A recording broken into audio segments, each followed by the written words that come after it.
Welcome to Elixir Wizards, a podcast brought to you by SmartLogic, a custom web and mobile development shop based in Baltimore.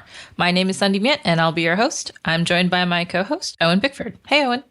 Hey, Sandy. This season's theme is Parsing the Particulars. Today we are joined by special guest Kate Rezentes from Simplebet, and we'll be diving into the particulars of GenServers. Hey, Kate. Hi. Thank you so much for being here. How are you doing? Good. How are you guys? Thank you for having me. Good times, good times. Today, actually, at SmartLogic, is our professional development day, so we've been kind of jumping around learning different stuff.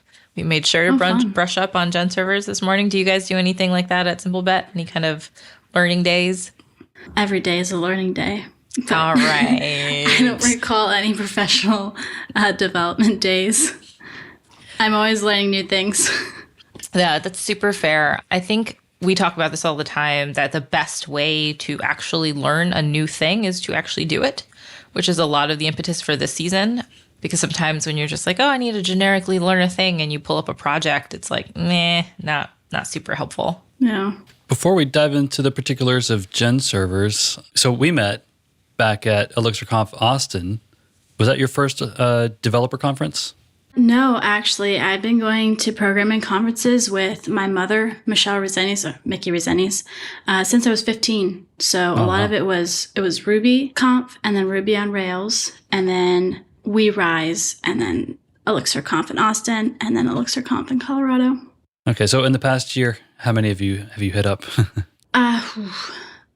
After the Austin one, the ElixirConf in Austin, we hit one in Raleigh. I think it was called All Things Open, and my mother and I both talked there. We gave the same talk that was given in Austin. There's so many conferences, it's hard to keep them straight, right?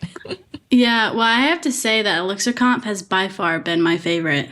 Oh, nice. The conference as a series or the last one? The last one, definitely. But just both of my experiences at ElixirConf have been good. I've met a lot of great people, and I was more familiar with the technology as well, because I'm pretty new to actually programming, so. And you landed a job, right? Did that happen at ElixirConf last year or sometime after that? Yeah, so last year, I went to the speaker dinner with my mother, and Dave Lucia was there, who works at Simplebet. Apparently, my mother had interviewed with them 3 years ago, and he remembered my mom, and he was like super nice, and we talked to him. I was on another podcast after Austin, and he reached out to me after that and got me hired. Nice. And your episode, Kate, is coming right on the heels of Dave's episode. Right. So this is just nice continuity. Oh, really? We love it. Absolutely. That's what they call synergy. That's awesome. Yeah. David's like one of the nicest people I've ever met. Mm-hmm. He's super nice. He absolutely tolerates all of my food photos, even though he's like, Sunday, please stop. These are so wonderful, but I can't eat these. See, I know Dave's nice. I've met him at ElixirConf in Austin last year, but like he'll stick out in my mind because he was, in his infinite wisdom, named his son Owen. So, yes, we did just nice talk about this. Yeah, our listeners who are just going episode to episode are like, wow, I'm caught up here. Right. But we're episode 2 right now. So yeah, with Dave, we dove into the particulars of observability, and we're going to talk about GenServers today. Kate, this came up at ElixirConf with us. Can you just talk to us about where GenServers as a subject came from? Okay, so we were sitting down and waiting for a keynote to start. Was it Chris McCord's keynote? I think it was probably the keynote of the day, so it was Chris Granger. Okay. Anyway, my mom and I were just chilling at a table, and Sunday came down and sat next to us, and she asked me what I knew about GenServers, and I was like, very little. She's like, perfect. Can I teach you some? What do you know about GenServers? I'm like, I just started. I don't know a lot. I've done like a little bit of things. I've tried to learn more with them, but just not something that has really grabbed my interest a lot in the past. Yeah, this comes up a lot with and for the background here, Kate is new to Elixir, like less than a year, right? In the job space. In the job, I've been 6 months. 7 months, right? So. that's where we are right now, September 2022, for those listening in the future.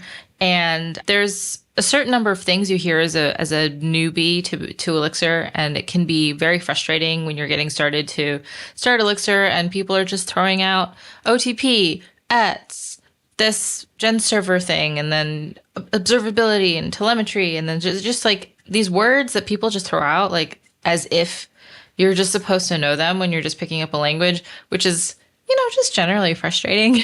Yeah. But GenServers is one of the ones that come up a lot. So, I honestly do not remember sitting down just asking you point blank about GenServers, but let's say that's what happened.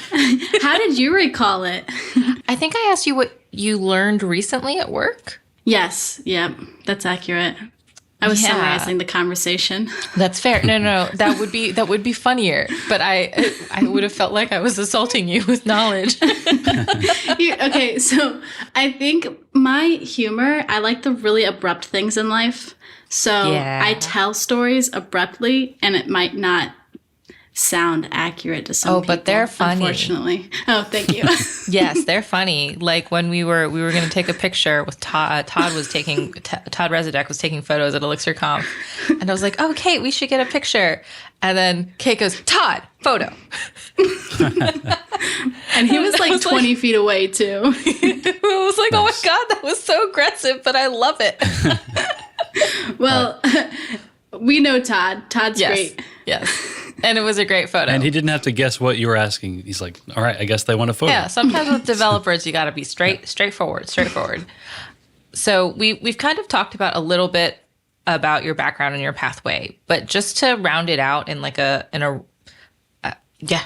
rounded manner, one of our engineers and one of our new podcast hosts, who's not with us right now, wanted to make sure that we asked you about your experience in the industry so far, particularly because you two were like the only engineers that at least he saw at ElixirConf that were roughly in the same age range, experience level. So he was really curious about your experience in the industry so far.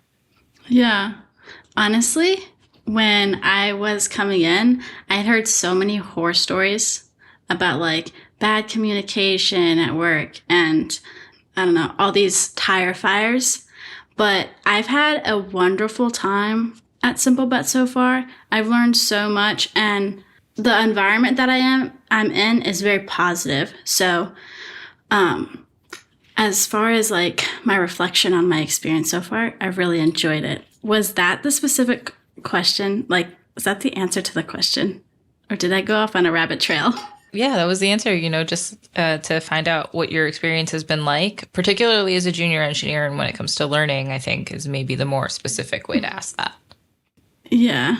I feel like as a junior engineer, like the biggest things, which I don't know, because I'm a junior. So when I become a senior, maybe I'll think differently. But just being able to ask questions and work a lot, I think that's where I've gained most of my experience and confidence.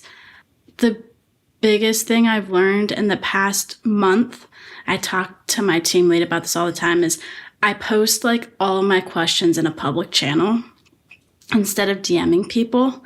And that has been like, I guess the biggest maturing point for me so far, because you just learn a lot more when you can formulate your question and are confident enough to post it in a public channel.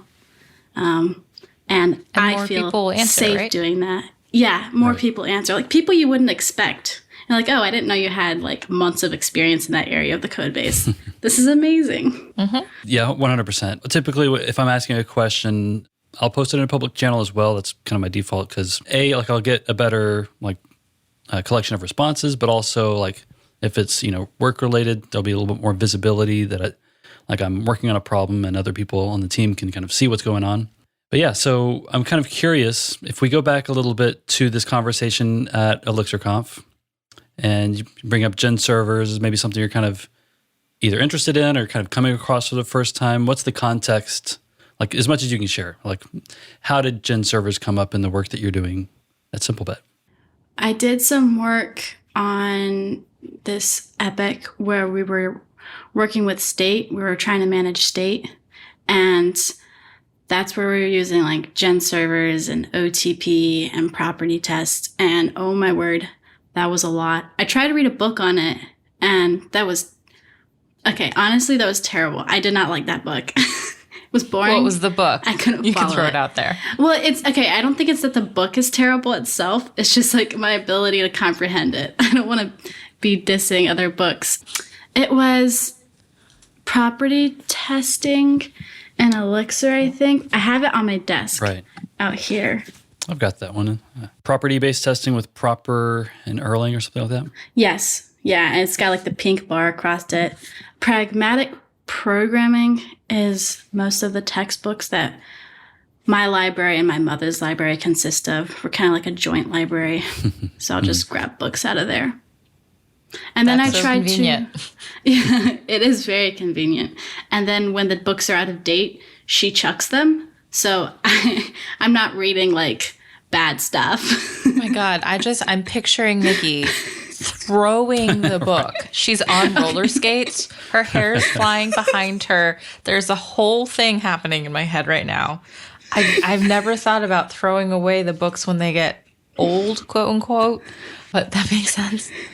Yeah, well, if they're outdated, she places them in the trash. Okay, so it's Okay, that's a little more abrupt delicate, action. No, it's I don't think it's a diss. It's, constructive criticism that books are something to help us. They're a resource to help us. If they don't help us, then, that's fine. Some of us aren't book people. Sometimes it's like literally marketed towards a senior engineer or somebody who's worked in Elixir for a long time. So yeah, that's fine. So you tried reading the book, didn't work. Where did you go next? I no longer had to work on the maintaining the state. So it was a senior programmer that had said he read the book, and I had known nothing about that area of Elixir. So that's why I got the book. And he said it had taken him a long time to get through, and it was going to take me an even longer time to get through. Yeah.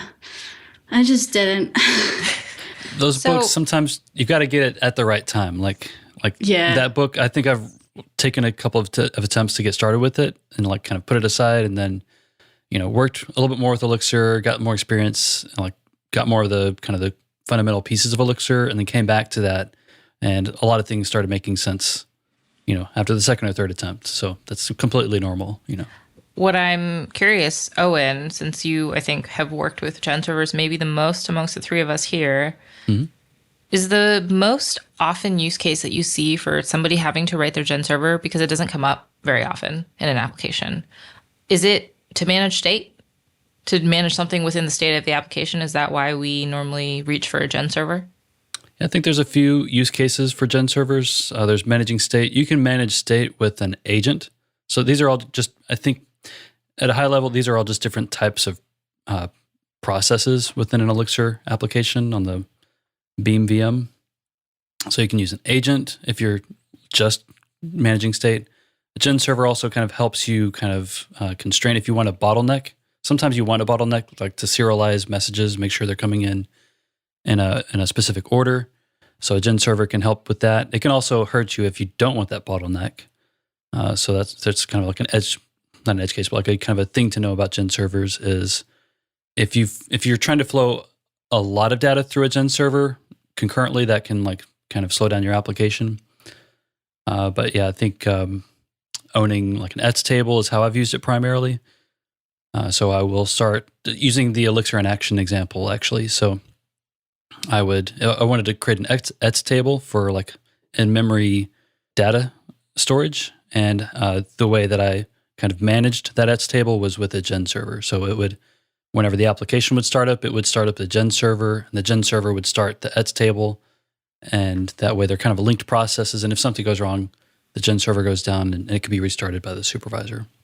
Yeah, and I think that something goes wrong piece is kind of key. That's the only time I've ever built one was for an application that needed to handle state for when the application went down and when it came back. The results of the application state after being down for 5 to 10 minutes would mean that everything was very out of sync in terms of like we were tracking statuses. So if something was ready or not ready, and it wasn't exactly based on time, but it kind of was. So if it went down for 30 minutes or an hour, God forbid, application goes down that long, you had to be able to, when the application came back up, run something to go back through and check to see if things were actually in the state that we said we were in, or if they needed to be updated per a few rules. And so the best place to add that logic was in a GenServer because it happened at the top of the application is how I thought of that. So I actually did it wrong the first time and brought the entire application down because I didn't manage that part of the tree properly because it was right at the top, but right at the beginning. I don't think anyone really normally is messing with that file that's like right at the top of the application. I can't even remember what it's called. Oh, and if you know it, just application talk over me. EX. Yeah, that could be it. Yeah. So like one thing I wanted to say, like right out as we're kind of starting to get a little bit more into the particulars is you can go a long way without needing to know how GenServers work. Like if you're primarily working in like Phoenix and you're working in controllers and templates and you're kind of like more at the front end / full stack, like if you're kind of more on that end of things, you're not necessarily going to need to touch a GenServer. It is a little bit more of a back-end piece of an Elixir application. But before I get to the next point, does anyone know what GenServer stands for? The Gen in GenServer. I just read it, but Kate, I want to hear your guesses. Do you want me to guess at it? Yeah, if you don't know it, go ahead and just throw one out there. Generating servers. It's so close. I mean, that is super close. Is it generation server? Oh, generic. Okay. It's like generic because so you'll see that in a lot of different Elixir modules, like Gen something, like Gen state. It's like these are generic pieces, and they can be used for very different types of problems. So, like I said earlier, I used it primarily for setting up ETS tables. Sundays used it for kind of managing errors and flow control in some ways. But there are at least a dozen different ways you could use a GenServer. And so just to kind of say that out of the gate, like you don't necessarily have to start as a brand new day one Elixir developer knowing anything about GenServers. It's something you can learn about months or years later, depending on the needs of your particular job and what you're doing. But yeah, so I'm curious, do you have an idea of like what kind of problem you might be working on where you think you might need to open up the GenServer docs and maybe start adding a GenServer to your application? Or maybe like the real world example is they told you that you had to do the GenServer work. Did they explain why it needed to be a GenServer, like what the situation would be that made sense to reach for that?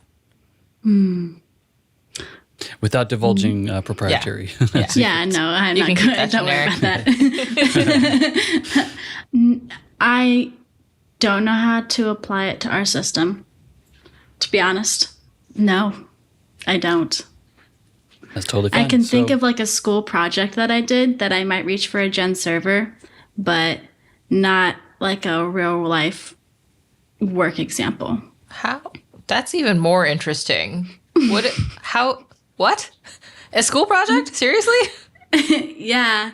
In school, I went to NC State. It's an engineering college, and I was in the engineering college, the computer science program.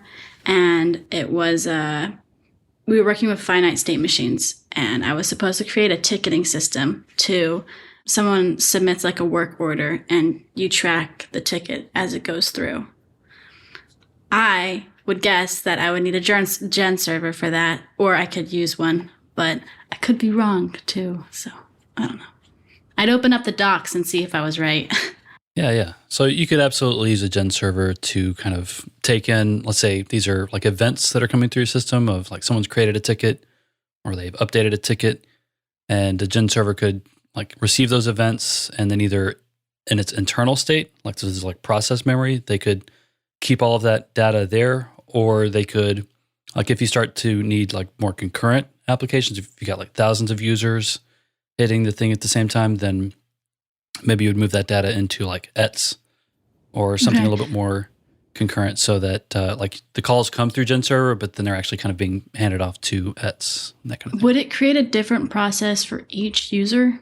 It's generic. So you can set it up to be, so yeah, if you wanted a GenServer, you could have like a user's GenServer, which would be a bottleneck. So like if you had a bunch of users hitting that one GenServer, it would kind of force them into like a serial, like, person A might be blocking person B from their updates. Okay. If the system running slowly, or you might break up you might build a gen server per user. I think that's another thing you could do.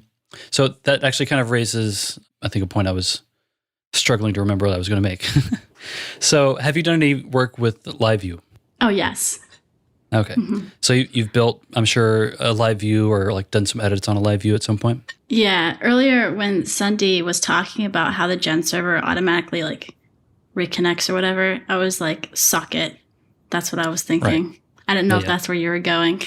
So not socket specifically, but what's interesting is, and I'm just going from memory here, but if I remember correctly, live views are essentially like a kind of a wrapper of a gen server. So when you're writing a live view, a lot of the syntax, like the handle error, handle info, like all those callbacks you can use, those are very, very similar to what you do with a gen server. So if you think of like the live view process, like anyone who connects to your web app and like you render this live view, that's a process.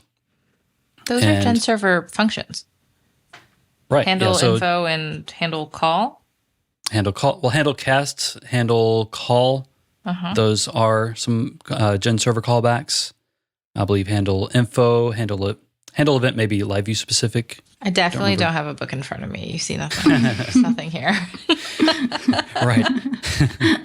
So, and I've got the docs open. I always keep the docs open if I'm trying to sound smart about something. But you heard it here first, folks. The docs are always open. Yeah, so I think handle event is specific to live view, but you'll see like handle cast, handle call, handle info. Those are very similar to things you do within a live view.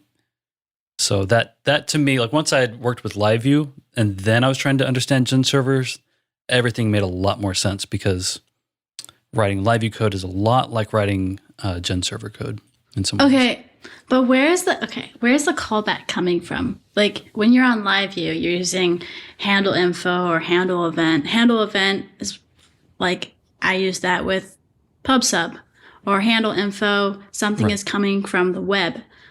Where does the callback come from with a gen server? So callbacks in Elixir are defined by behavior. So we're going to throw a lot of words here. So it's okay if like it took me forever to understand some of these words anyway. So anytime you're saying like use phoenix.liveview at the top of your LiveView module, like that's kind of implicitly using something called a behavior. So like if you were to look at the LiveView source code, you would see like at behavior phoenix.liveview, I think. And then you'll see like at callback, handle info, and then it describes like what types of arguments you can pass into a handle info function. So a callback is just kind of another word for function that's kind of prescribed by the behavior you're using without defining the actual implementation. So for the question of like where it comes from, I think it's just that the functions are there out of the box as a part of GenServer. Yeah, if we're talking about GenServer, whenever you say use GenServer, those callbacks, handle info, handle cast, handle call, those are coming from the GenServer module. Yeah, so 6 callbacks are automatically defined, and that includes the handle call, the handle cast, handle info, terminate, code change, and then the one that everyone uses when they're actually building a GenServer, which is init. Right. Yeah. Okay. Good old init. Does that make sense? Kind of, but those 6 callbacks, when are they called? So like, let's start with init. Yeah. Yeah, so let's just stick with GenServers just to keep it out of without conflating LiveView and GenServers. I'll try to simplify it here. So with GenServer, so let's say we're going to write a new let's write a ticket GenServer in our mind. Okay, so def module Kate's app dot tickets. So at the second or third line, you're going to have like use GenServer, and then if you write no more code, Elixir LS is going to tell you it's going to underline squigglies under GenServer because you haven't implemented a couple of required callbacks. So I think the first one would be init. Start link is first. Well, yeah, typically you'll implement start link. It's not a required callback though. So like start link, it's optional. You don't necessarily have to write it unless you want to override like the default behavior.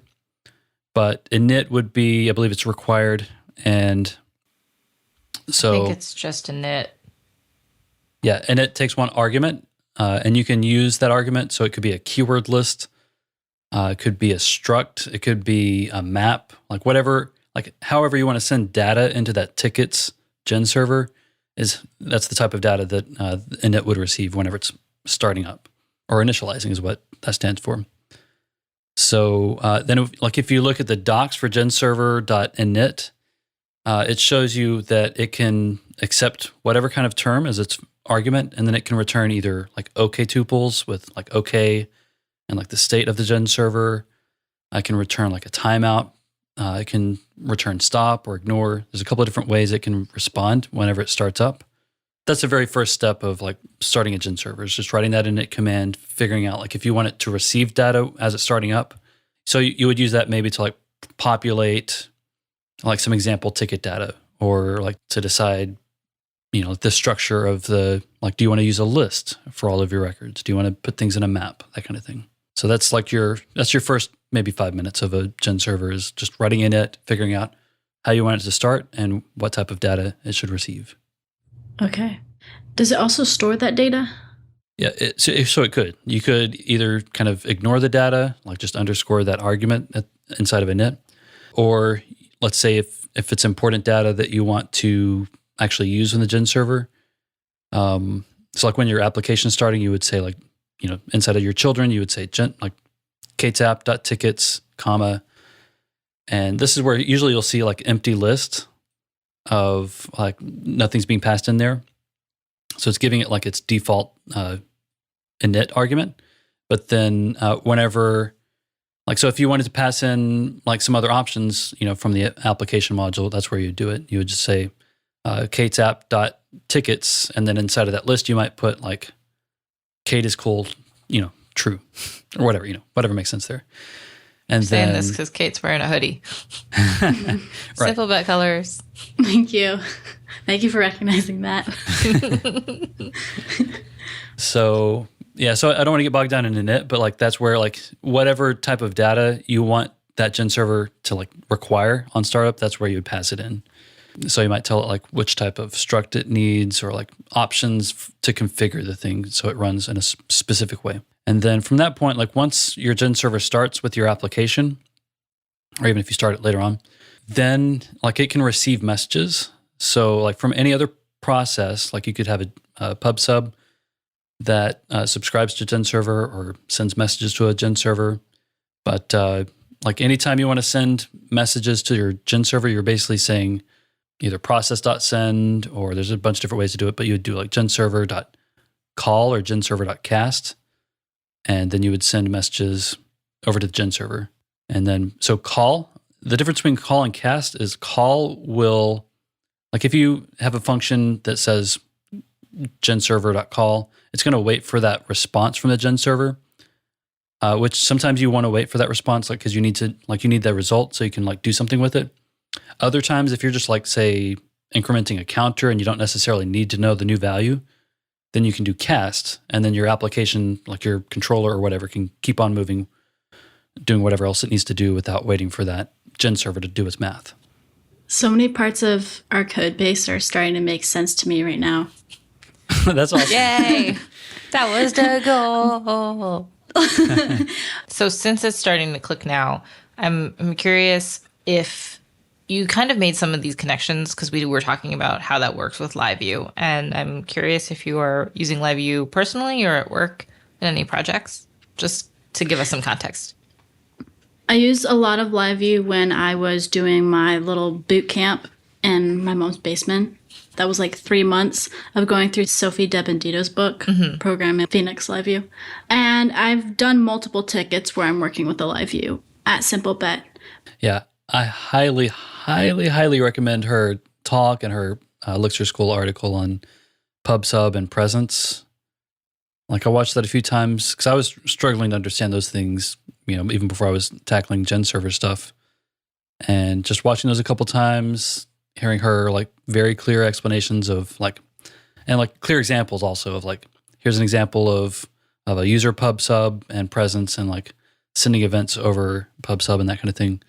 A lot of things started clicking whenever I was watching her talk. So I need to watch that talk, but she also covers that in her book, which that book is very solid. Even if you're trying to learn Phoenix, she goes over so much. Yeah. Not just live view. Is that book at this point in time out of beta? Like, can you physically buy a copy, Yes. like a physical copy, or is it updating so fast every day that they can't release a physical copy yet? No, I think that she just, I think 3 months after I started working at Simplebet, I don't remember. They have a physical copy out now, I believe. But if you buy it once, if you download it once, you can get every update. I just want to know if I can add it to my shelf. I would love to have that on my shelf. Exactly. Yeah, that would be a great book to have on display. I think they are going to be doing another big update now that LiveView 0.18 is out. Today? Phoenix, yes. Today, day of recording, 18 came out. 0.18. So yeah, they've got a little bit of tweaking to do. I think they were working on it over the summer, but Bruce is on a boat. Sophie's, I think they were just kind of holding because there was so much change happening in LiveView with props and adders. It does not look like the first edition physical book has been released yet. So maybe soon, now that we're getting in more solid territory. Right. Sweet. So one thing I was thinking about, to illustrate understanding what a GenServer does, is how would you test a GenServer? Oh yeah. Did you get into any testing when you were kind of going through that project as a starting point, or where they said you wanted that it should end at? The project was testing the state management stuff. Sorry. So were you writing a GenServer to test the state, or were you writing GenServers and then your particular ticket was to test the GenServer? Was a great question that I would struggle to answer. Okay, no, that is where I got introduced to property tests. So if property tests use GenServers, then yes, but I have no idea what I'm talking about. So welcome to the party. Yeah. So look, we've all had that day. So the reason I bring up testing is at a high level, without thinking about a specific GenServer, we'll stick with the ticket example here. But I think the very first things you would test would be I've got my katesapp.tickets GenServer, and I'm going to write a test to what do I want to know about the GenServer? I want to make sure it starts correctly. So if I'm starting it manually, I want to test that. Or if I know it's starting with the application, I want to make sure that it's running when the application starts. And then basically once it's running, all you're testing is does the GenServer receive messages? And then does it return responses? If I'm doing a call, or if I'm doing a cast, it should return okay.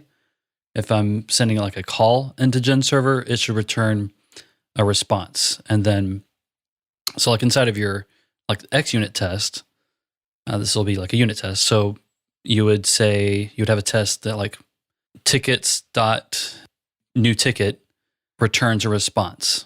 And then, so inside of that test, you're going to write tickets dot new ticket, and you're going to give it a map or whatever attributes, right?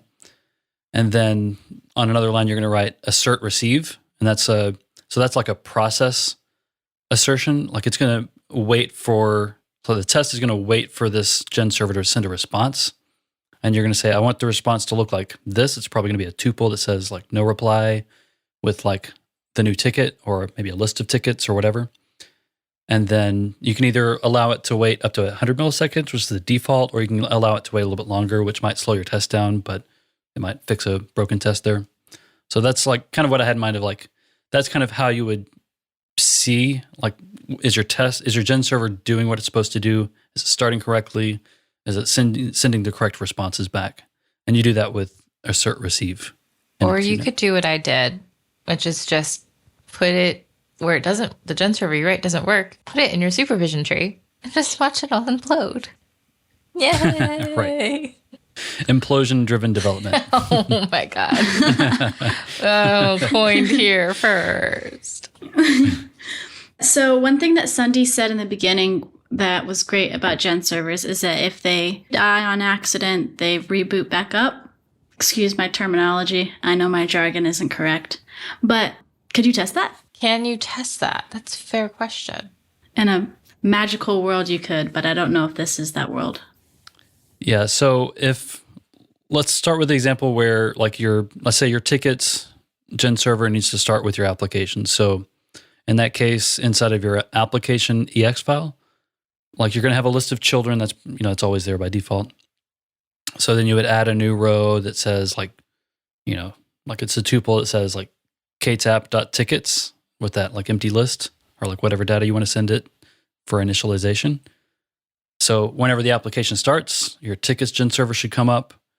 And then if you want to like test that it restarts after like a failing inside of your XUnit test, you'd write another test and then you would say like, refresh my memory here, but I think you can just call GenServer.stop and then you can give it a reason. So you can tell it to stop with a normal reason, which is like it'll stop and then I think it'll automatically restart. But this actually is a little bit more dependent on how your supervisor is configured. So if your supervisor is supposed to restart the process, which I think is like the default behavior, then your test, you would say GenServer.stop, my GenServer, and then you might sleep for a second and then like assert that like GenServer is back online. So yeah, you would probably do like, first you would do GenServer.stop, wait a second, and then do like GenServer.whereis. And that would kind of tell you that the GenServer started back up again with the new process. And for more resources on this particular subject, there is, I just checked, a section in the Testing Elixir book by Jeffrey Mathias and Andre Leopardi of how to test a GenServer. And I think it's like a whole chapter of testing OTP, but it might be like a section specifically dedicated to GenServer. I know a lot of people have that book, so I just wanted to shout that out there. Can you say the name of the book one more time? Testing Elixir. Are they paying you? No, but my name is on the back of the book. How'd you manage that? I did a review. I did a speed read, which is why I don't remember this exact section very well. But I've been slowly reading it all the way through, just like, again, because I love testing. It's fun. I like checking my work. Organized. I was that kid in school. It's fun when they pass. No, I mean, yeah. So, I mean, when it's the test's fault, that's not fun. Like if you wrote the test poorly. Right.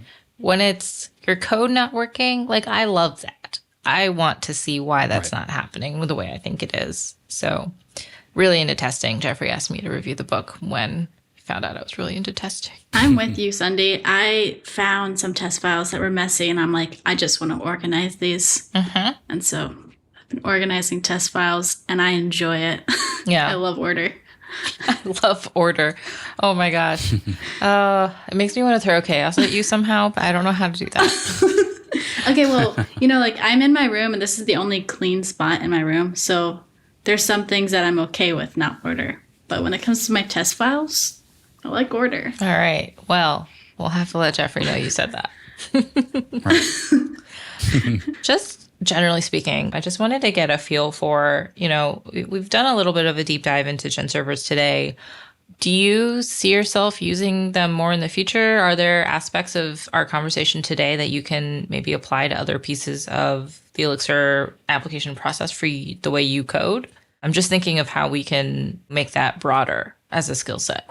Okay, so am I less scared to use it now? Am I more familiar with it now? Do I feel like I can ask questions about it now? I love yes. That. That's not what I asked, but I will take it. That is a way better question. I mean, I'm just trying to like translate your question, answer your question with a question. Yes. But are you less scared of using GenServers now? Let's go. I'm less timid. I feel like if I was working on a project and I need to know like the type of tools I'm going to use, I would know better when to use a GenServer. I feel like I could go and do a project with a GenServer now. I don't think I would have done that before this conversation, but now I'm really interested. So it's awesome. For me, I noticed that I am more of a verbal learner. Like I like talking about things with people and then I go do it. I know people who can just read docs after docs and then go do a project and they're totally intrigued. But I like having conversations about things and doing projects. That's interesting because most people will say that if they're a verbal learner, that they're like a visual, like they need to watch a video versus just talking about it. So do you learn better by talking about it? 100%. Huh. Okay. That might be a first for me. But no, I totally get that because Owen actually sat there and like had to illustrate a fake application off the top of his head. What was the Kate Cool app? Yeah. And I loved that. Yeah, you have to like form it. Yeah, you have to form it in your head. Yeah, that's interesting. That's really cool. Well, how many extroverts do you, like true extroverts, do you know in the programming community? I feel like programmers tend to be introverts. I'm very extroverted. Todd, photo. Case in point. I do think, I think people at ElixirConf were maybe a little bit more extroverted than they normally would be. Yeah. Like I find myself being a little bit more extroverted around other engineers and developers. Peak extroverted at ElixirConf. Right. Yeah. Because like I can't talk about sports or like the kind of normie topics necessarily, but like talk I'm at a about sports betting company. Right. So yeah, I can sit back and I'll be the audience for that conversation. But yeah, I'm really happy to hear that things are maybe clicking a little bit with GenServers. I know it's something that like it took me, like I was writing a lot of Elixir code over the years and then kind of putting off GenServers. Like you have to do this sometimes. You can't learn everything at once.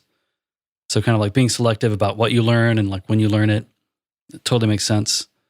Otherwise you kind of get burnt out. So yeah. I think one thing I just wanted to point to before we wrap up GenServer talk is there's a really important section in the docs about when not to use a GenServer. So I think the thing, one of the gotchas is people will kind of use it, I think especially coming from Ruby. Like you might have like a user's GenServer and a tickets GenServer and like a blog articles GenServer, like for every type of data. And that's not how you want to use a GenServer. But I'll let the docs explain that better than I can in the remaining minutes we have. Yeah. I just didn't want to let us go without addressing Kate's hot take. Is that we both moved this year. I didn't know you moved, Kate. Talking about managing state. You moved states? Right. Managing. No, I did not move state. Man, Owen, you're really rubbing off. Good pun. You're learning. Oh, people are watching me in my evolution in the jokes right on the podcast. Kate, please take it away. Okay, well, wait. We just need to stop there. Dad jokes. All right, hold up. Were you guys there for Chris McCord's talk? There's like 40 minutes. There's 40 minutes of like tech issues, and they started going around the room telling dad jokes. 35 minutes, not counting. Yeah. I was there. Anyway, I had to walk out of the room. I was crying. I was laughing so hard. My team was behind me, and I'm sure they're like, she's laughing too hard at this. I had to walk out of the room and get myself back together. That's so great. I love that. And I started the Dad Jokes channel at our work. Nice. That's all I had to say. Well, so did you move states or not? To get back to the question. Okay. I lived at my parents' house my whole life, and I just moved out on my own for the first time. So I'm 5 minutes down the road from them. Thank you. Wow. That's Simplebet. It's a big move. Yeah, whole 5 minutes. Yeah. No, that's the way to do it. I wouldn't do anything big. That's not in these times. Yeah. That's awesome. And so you're struggling with over decorating, under decorating? Because decorating gets expensive. Yeah, I know. And, my dad's always telling me, you got to make a good investment into this, like a washer and dryer. You're going to use it for 10 years. I'm like, no. Aren't you renting? Please, no. Tell me you're renting. I am renting, okay. But it didn't come with a washer and dryer, so I had to go get one. Right. And like beds and couches, but those are like all, if you get like solid, like a solid bed or a solid couch or a solid washer and dryer, oh my word, $2,000 on each of those. And that's minimum. Mm-hmm. I was told when I first got my first job, right out of college, I had interned at a place, and then I was talking with all my coworkers. I was about to start there full time. They were like, Sunday, if you're going to invest in one thing, get a really good mattress. That's where you're going to spend half your life. Get like, don't skimp on the mattress. It's, and I started looking at mattresses. I was like, guys, they're like $2,000. They said, yeah, don't skimp on your mattress. And I was like, okay, that was the worst advice I ever took. When you go to a mattress store and you try out the mattresses, and they always seem soft and like they're going to be great. Like, yes, they'll take them back, but those things are really heavy. I was stuck with that mattress that was thousands of dollars for years because I couldn't make myself get rid of it. And then when I moved to this house, I had to suddenly furnish this house really quickly. And I got a Costco mattress for $300, and it's the best thing I've ever slept on. 100%. Just saying. I have a very similar story. Like, you don't have to get a cheap mattress. Costco's good quality, but you don't have to spend thousands. And they just made me think I had to spend thousands for thousands' sake. So my life advice, don't spend $2,000 on a mattress. Thank you. Yes, Costco was where I got my mattresses, and I ordered them in. Actually. Yeah, that's the only way to do it. You can't. I don't think you can go to pick them up usually. Actually, I picked one up from Costco, and then the other one I ordered off of Amazon, but it was the same brand. Yeah. But yeah, Costco has solid mattresses. But definitely just huge congratulations on, well, this is our first time talking to you on the podcast. So congratulations on your job. Congratulations on your new apartment. You did a lightning talk. So congratulations on that. And you were the spokesperson for Simplebet's sponsor talk. So congratulations on that. We just had to get it all out there right here at the end. Thank you. We actually had someone apply at Simplebet, and they said that my talk was a motivator for them. And I was like, wow. Oh, That's the I love best. that. That's what you want to hear. I was so happy. Yeah. Well, do you have any, this is your time. Do you have any final plugs or asks of the audience? Are you hiring at Simplebet? Anything you want to just shout out there? As an Elixir influencer, as you Yes. are. We are hiring at Simplebet, so please apply. We have a bunch of positions of open: engineering, some on the business side, and some on the trading side. We have one other side that I forgot. I was looking at the business page yesterday. And I guess as a junior developer, I would just say, don't be afraid to ask questions. Ask as many questions as possible. Try and figure out the answer on your own first, but don't be afraid to ask questions. And please post in public channels. Yes. That's all I got to say. And you asked great questions today. So, we're all here for the journey and the learning. So thank you, Kate. Yeah. Thank you guys for having me. Yeah. This was a lot of fun. Awesome. Well, that's it for today's episode of Elixir Wizards. Thanks again to our guest, Kate Rezentes, for joining us. I'm Sundee Myint, and my co-host is Owen Bickford. Elixir Wizards is produced by Hanger Studios and is brought to you by SmartLogic. Here at SmartLogic, we build custom web and mobile software. We work in Elixir, Rails, React, Flutter, and more. Need a piece of custom software built? Hit us up. Don't forget to like, subscribe, and leave a review. Your reviews help us reach new listeners. And you can find us on Twitter at SmartLogic or join the Elixir Wizards Discord. The link is on the podcast page. And see you next week for more on parsing the particulars.